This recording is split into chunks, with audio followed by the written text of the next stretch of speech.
In this video, we're going to review the accounting statement that's referred to as the statement of cash flows. And it's really a fairly simple statement. It basically breaks down management's decisions into the three things that we've talked about in previous videos about what financial managers do. What is their job? Their first job, obviously, is to manage the cash flow from operations. They also need to develop their strategies and theories for purchasing things like plant and equipment, the stocks of other companies, etc. And of course, they have to have a strategy for how they're going to finance these operations. So this statement reflects those three types of decisions. So let's think about the cash flow from the company. Again, we've talked about the difference between cash and accounting.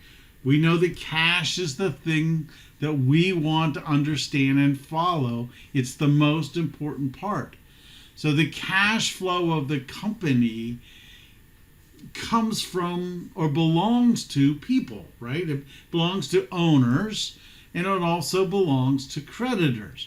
So the cash flow of the company, A here, can be divided between the creditors and the shareholders. And we want to show how that works through the next couple of slides. So here we have the cash flow of the firm, right? This is the 2019, this comes from a textbook, and basically shows the operations of the company. We have EBIT plus any kinds of depreciation. We also subtract out taxes, and that gives us this OCF, operating cash flow, of $234,000. Capital spending, where does that come from? Well, we take the purchase of any fixed assets, you subtract out the sale of any fixed assets, and that will give us ultimately the capital spending. This is long-term plant and equipment. That's this negative 173.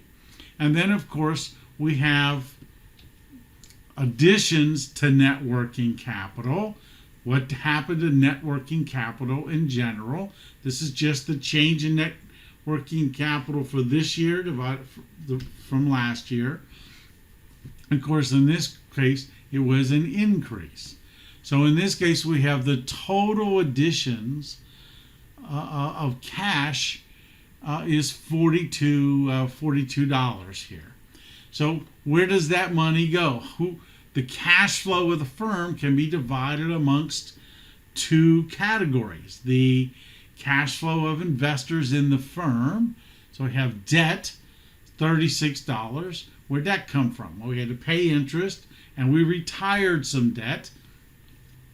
So that was $122.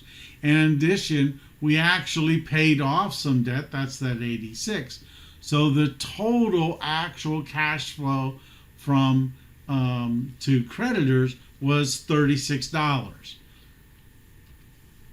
For equity, dividends, add to that any repurchases of stock. That's the cash to stockholders.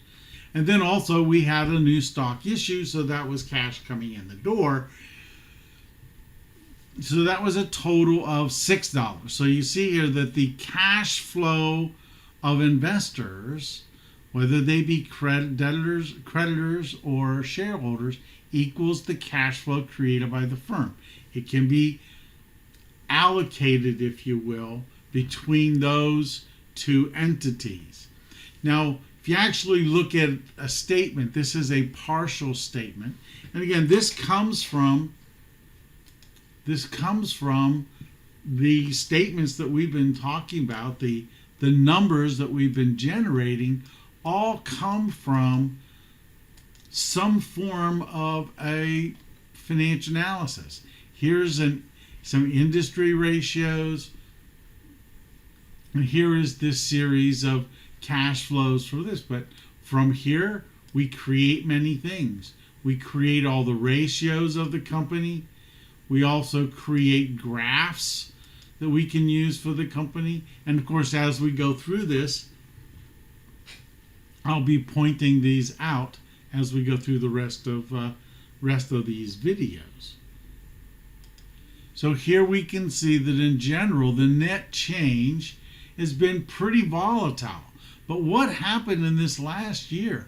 We actually have $10,000 of cash going out the door. How did that happen? Well, in the midst of this, we had a major purchase. Last year, our total investing of plant and equipment was $5,000. This year was $15,000. So that additional $10,000 was huge with respect to cash outflow. So this net change in cash, it won't always be positive because it is reflective of the three kinds of decisions. Cash flows from operations, right, running the business. Cash flows from investing, which is the purchasing of plant and equipment. And cash flows from financing, which talks about where does some additional cash come from, or where are the cash distributions to our owners.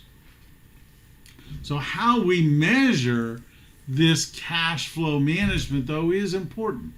There are managers who make attempts to manipulate cash flow, right? So cash flow technically should be much more objective, but we do have to worry that sometimes cash flow items may be managed, right? So what does that mean? If you know that they're managed, then over time, I think it kind of all boils down to you get the same kind of analysis. But we do have to be aware that sometimes there are changes made. Now, that's typically not for the average individual looking to analyze a company.